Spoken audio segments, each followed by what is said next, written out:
Bismillah. Assalamualaikum warahmatullahi wabarakatuh.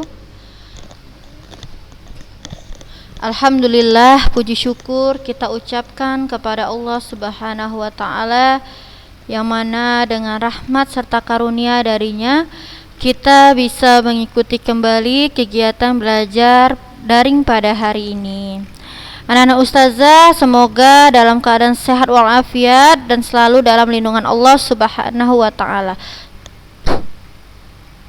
Baik, hari ini kita akan melanjutkan kembali materi kita ya.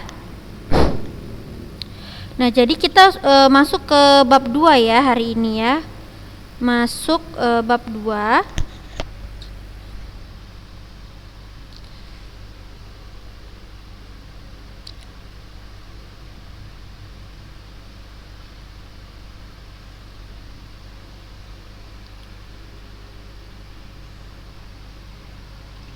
Nah, jadi di bab 2 ini kita akan mempelajari tentang cerita fantasi.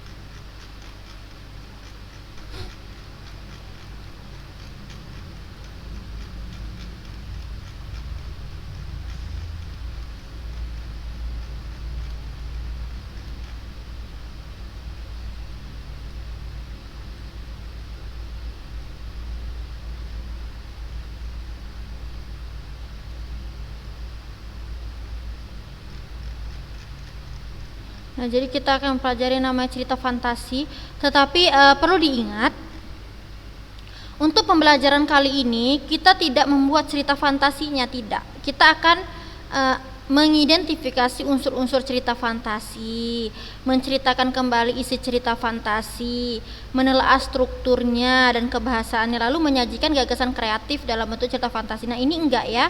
Jadi kita tidak akan menulis cerita fantasi dan kita ingat ya nak ya, kita mempelajari cerita fantasi ini hanya untuk memahami unsur-unsurnya saja, lalu juga memahami strukturnya, karena memang dalam bahasa Indonesia itu kan banyak cerita.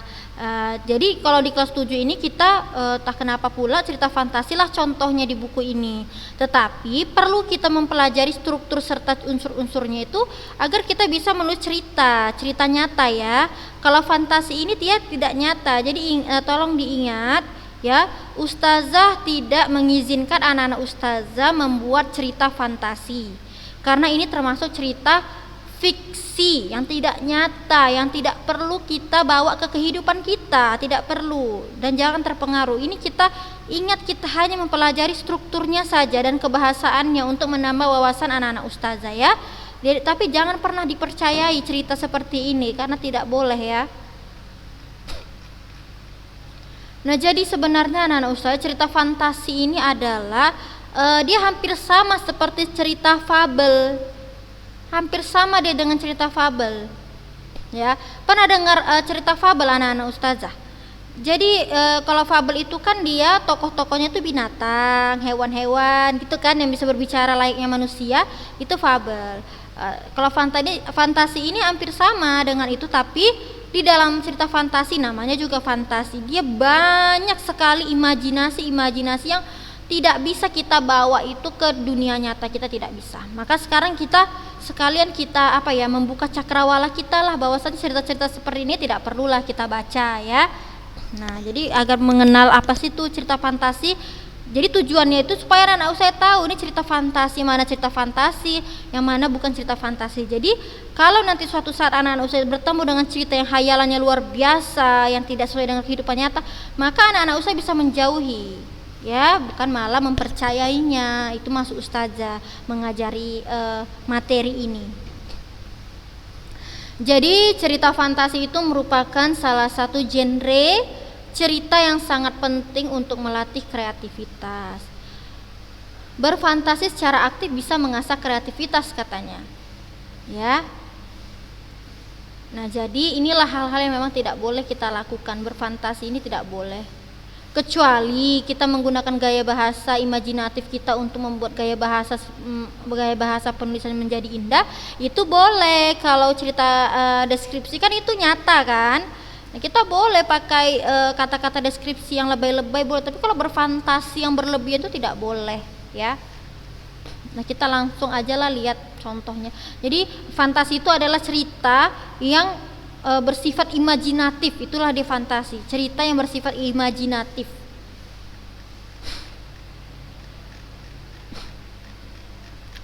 Kita bacalah dulu ya, ini aja kayaknya enak dibaca.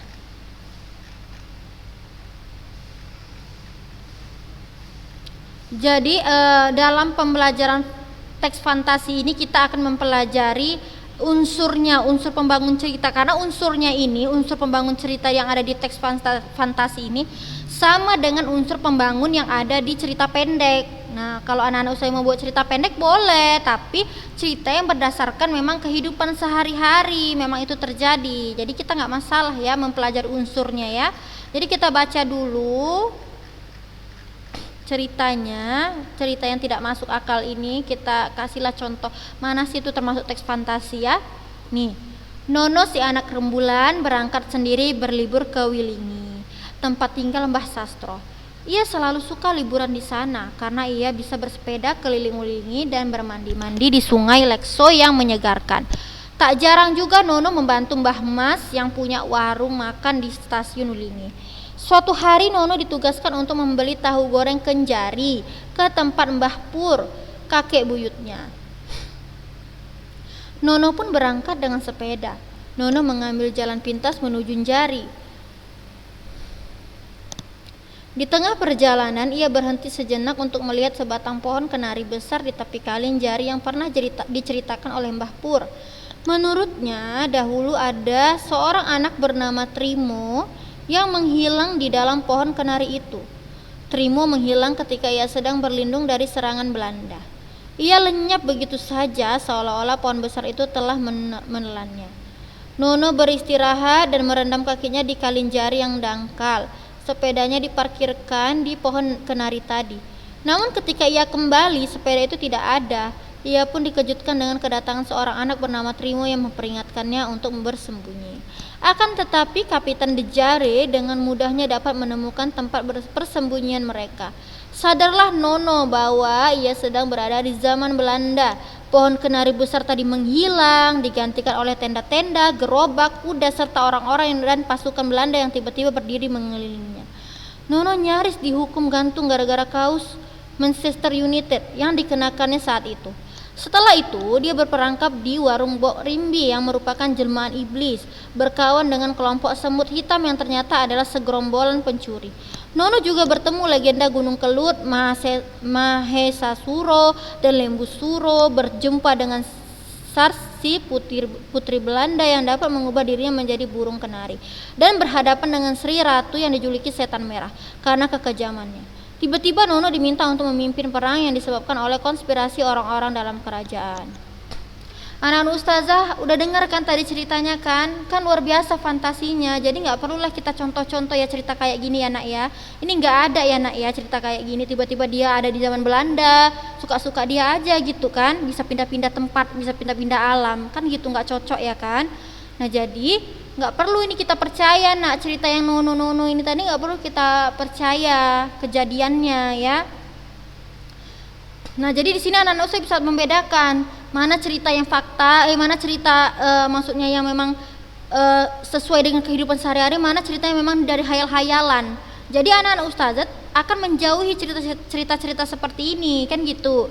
Ya saya tidak ada menyuruh anak-anak ustazah untuk mencari atau menulislah itu mencari tahu tentang cerita fantasi, tidak ya, tidak, karena kita akan membahas strukturnya saja di sini serta unsur-unsurnya.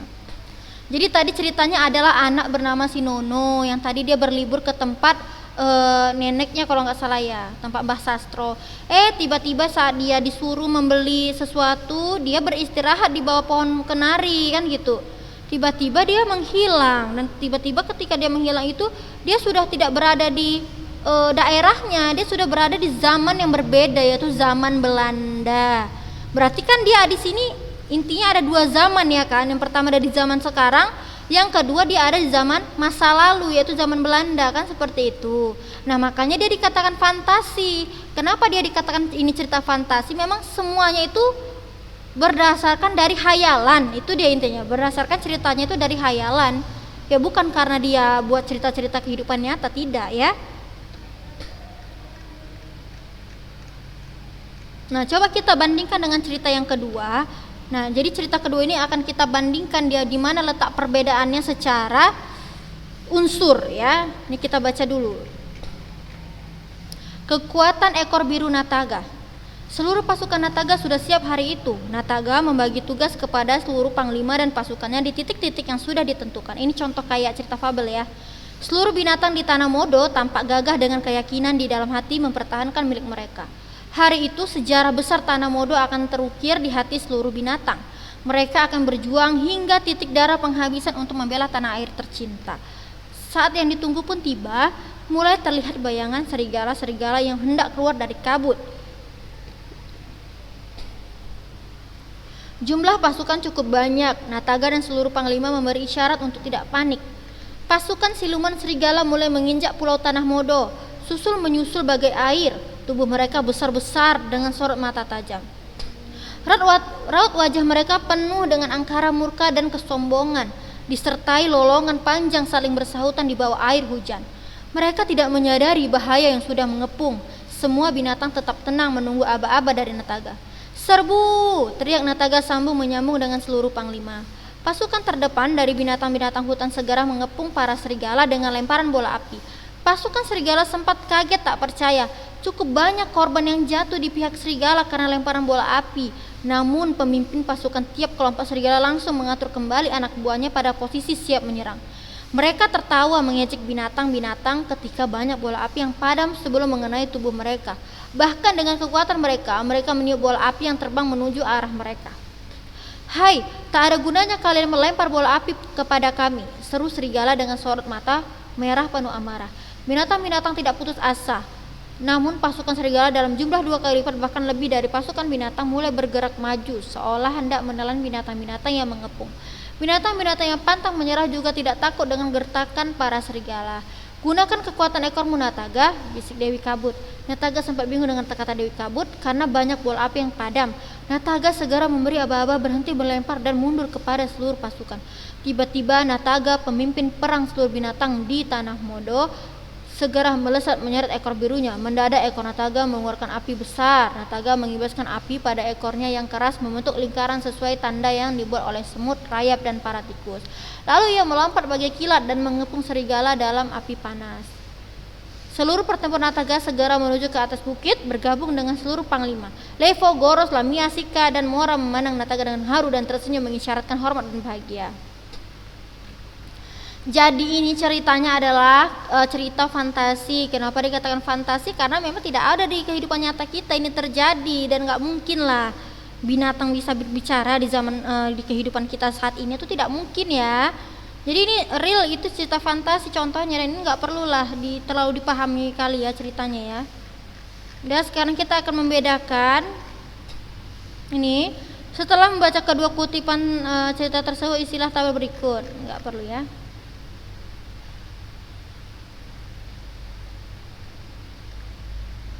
Nah, jadi yang kita pelajari hari ini adalah tentang keajaiban yang dimunculkan dalam cerita.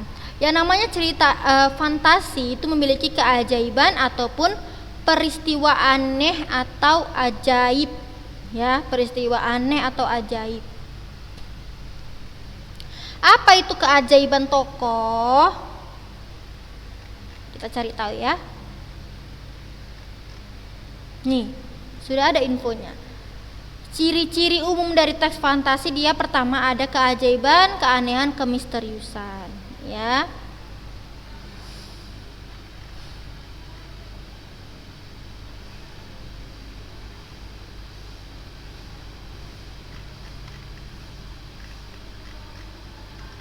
Jadi maksud dari keajaiban tokoh adalah sesuatu kemampuan yang dimiliki tokoh yang mungkin tidak dimiliki oleh orang lain.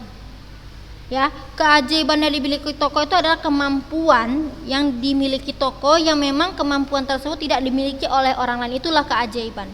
Itulah keanehannya.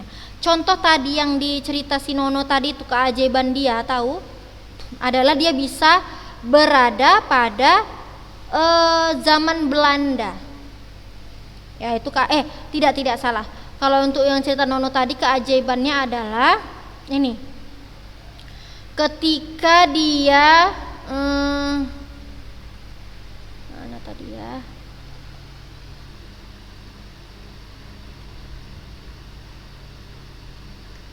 Nono bisa dipilihkan yang datang.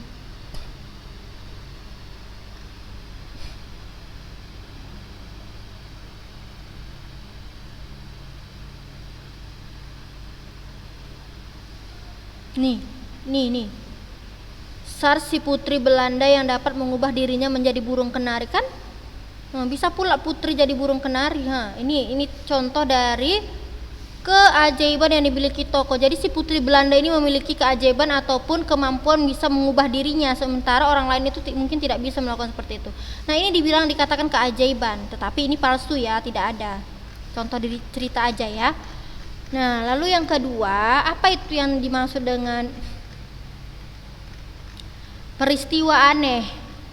Kan ada keajaiban, lalu adalah dia namanya peristiwa aneh. Ini dia, peristiwa aneh atau ajaib adalah suatu keadaan ataupun suatu kejadian peristiwa yang mana dalam peristiwa tersebut tidak bisa kita hubungkan ke dunia nyata, paham ya? Maksudnya kalau itu terjadi di dunia nyata tuh nggak bisa. Jadi peristiwa aneh itu adalah peristiwa yang didasari pada suatu imajinasi atau suatu fantasi. Contoh peristiwa aneh pada cerita si Nono anak rembulan, yaitu peristiwa anehnya itu pada saat tiba-tiba Nono itu berubah menjadi maksudnya tiba-tiba Nono itu berada di zaman Belanda. Itu dia peristiwa anehnya. Ya kan, mana mungkin lah kalau kita di diri kita yang sekarang ini, kehidupan yang sekarang, tidak mungkin kita bisa sesuka-suka hati kita dari zaman yang sekarang tiba-tiba kita ke zaman masa lalu. Tidak mungkin seperti itu, tidak dapat manusia melakukan seperti itu. Maka itu hanya ada di cerita-cerita fantasi seperti ini, nak, ya. Jadi itu ya, jadi peristiwa aneh yang ada di cerita si Nono tadi itu adalah itu tadi ketika Nono berada tiba-tiba di zaman Belanda, tiba-tiba semuanya berganti, pohon-pohonnya berganti, gitu, seperti itu. Itulah namanya peristiwa aneh. Lalu peristiwa aneh yang ada pada peristiwa aneh yang ada pada ini kekuatan ekor biru nataga yang mana ya kira-kira? Ini banyak peristiwa anehnya pada saat misalnya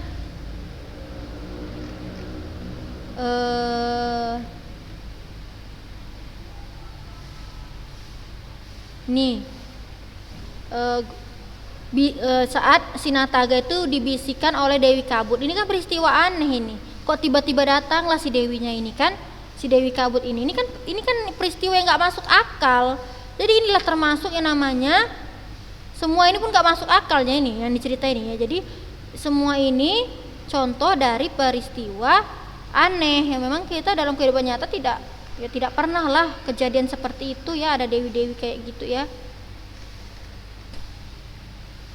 Nah lalu pada cerita Nataga ini mana dia keajaiban tokohnya ya, ini pada saat tiba-tiba nih pasasnya dalam nih ketika bola api yang menyerang si Nataga itu jadi padam. Contohnya gini, pasukan terdepan dari binatang-binatang hutan segera mengepung para serigala dengan bola api. Pasukan serigala sempat kaget, tak percaya cukup banyak korban yang jatuh di pihak serigala kan.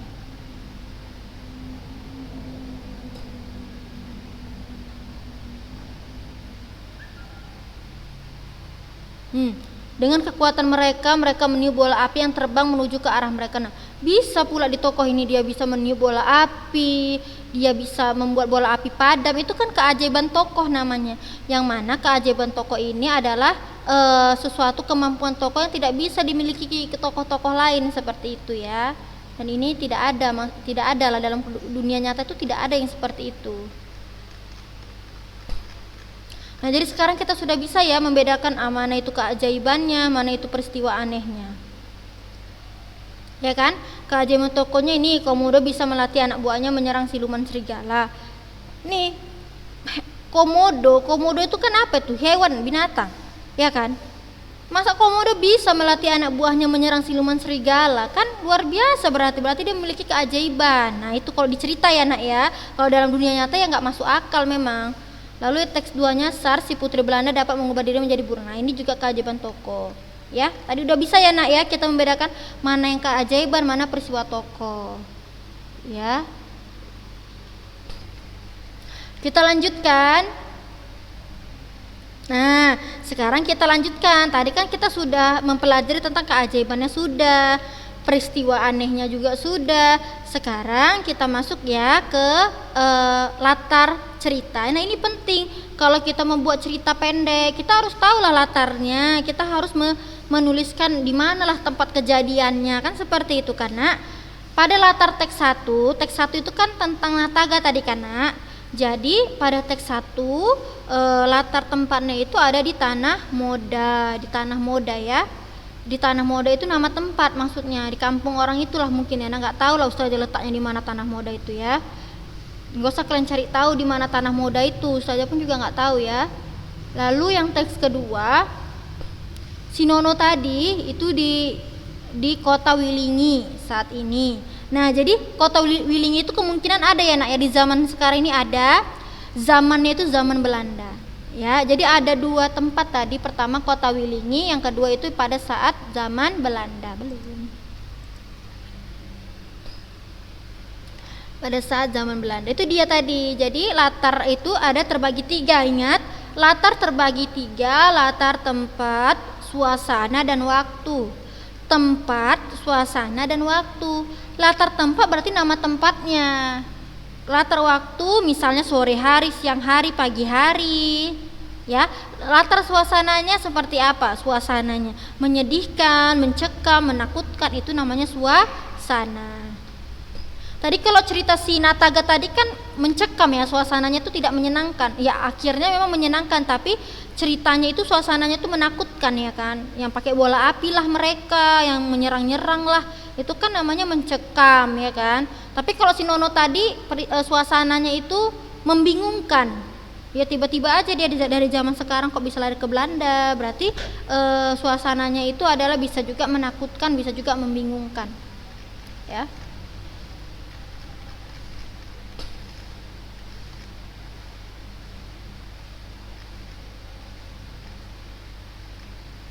Nah, baik, kita lanjutkan lagi ya. Nanti boleh dicatat yang penting-penting ya nak ya, yang saya jelaskan ya.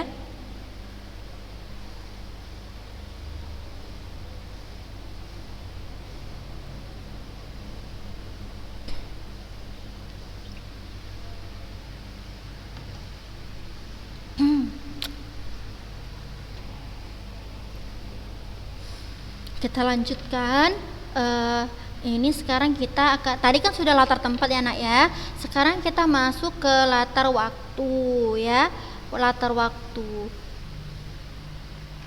Nih, berdasarkan latar cerita fantasi dibedakan menjadi 3 kategori, yaitu latar lintas waktu masa lampau, latar waktu sezaman, latar lintas waktu futuristik masa yang akan datang. Ya.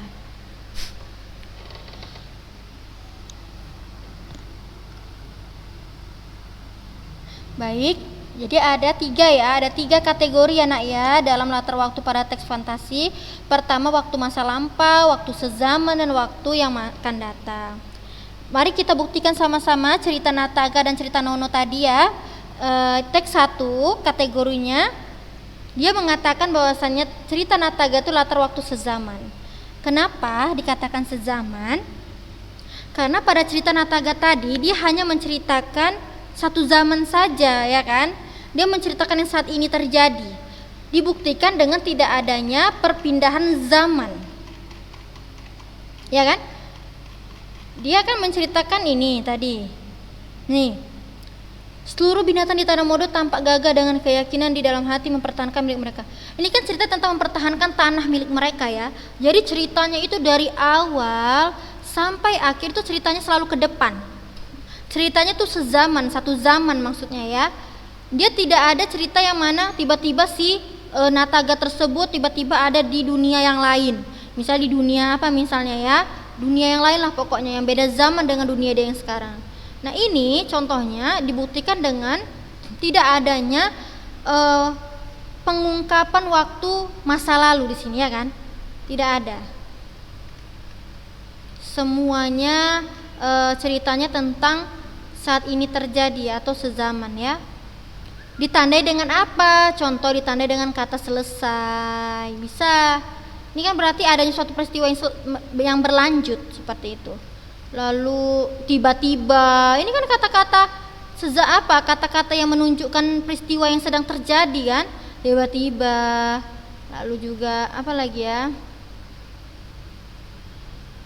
Kata segera. Pokoknya intinya pada cerita ini dia tidak menggunakan dua zaman ya. Satu zaman karena dia menceritakan pada saat itu juga.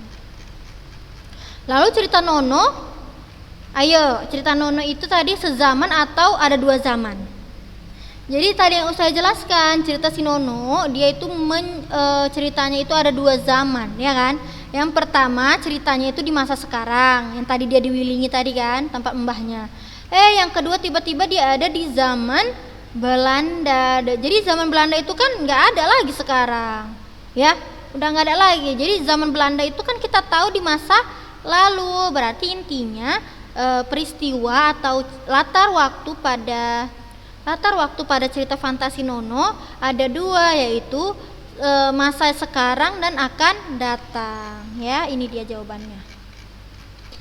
Nanti boleh nak ya dibuat catatannya yang rapi ya nak nih.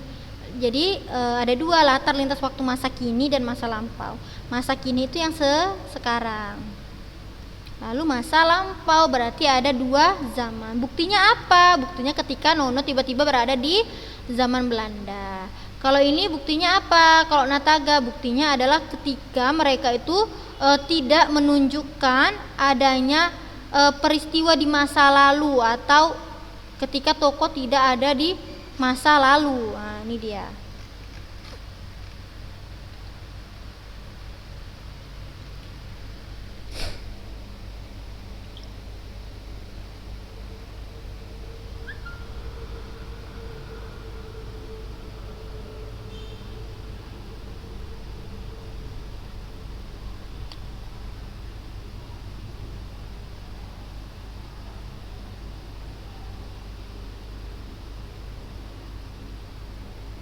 Baik ya nak, kita lanjutkan.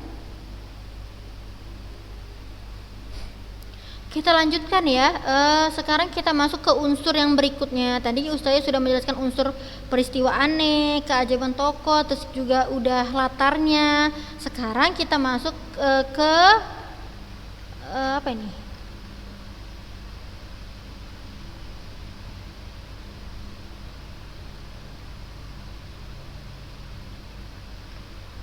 Ini mungkin bisalah ke jenisnya ya. Jenisnya kita baca dulu ya. Cerita fantasi ada yang berisi fantasi pada semua unsur cerita. Misalnya fantasi latar, misalnya tokoh fantasi, latar fantasi, peristiwa juga fantasi tidak terjadi pada dunia nyata. Selain itu cerita fantasi bisa menggunakan nama-nama dalam kehidupan nyata, menggunakan nama tempat yang ada dalam dunia nyata atau peristiwa pernah terjadi pada dunia nyata. Ini dia. Kita sama-sama mempelajari ya. Jadi jenis cerita fantasi ada dua ya anak-anak Ustazah. Nanti dicatat ya. Fantasi yang pertama adalah fantasi total. Apa itu fantasi total? Jadi fantasi total itu adalah keseluruhan cerita yang ada pada teks fantasi tersebut merupakan benar-benar tidak ada di kehidupan nyata. Ya paham ya? Tidak pernah sama sekali terjadi di kehidupan nyata. Misalnya nama orang, nama tokohnya, misalnya nama tempatnya. Pokoknya semuanya lah ceritanya itu semuanya real atau benar-benar semuanya itu fantasi ya, semuanya itu fantasi. Nih.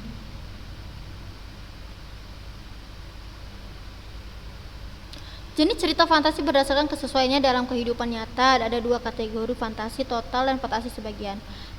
Pertama, kategori cerita fantasi total berisi fantasi pengarang terhadap objek tertentu. Pada cerita kategori ini semuanya terdapat pada cerita. Nah ini ya, pada cerita kategori ini semua yang terdapat pada cerita semua tidak terjadi dalam dunia nyata. Maksudnya yaitu tadi anak-anak usia tadi kan udah paham kan cerita tentang Nataga tadi kan, dari nama tempatnya, nama hewannya, nama-nama tokohnya tuh nggak ada kan di dunia nyata. Maksudnya nama tokohnya juga tidak ada di dunia nyata.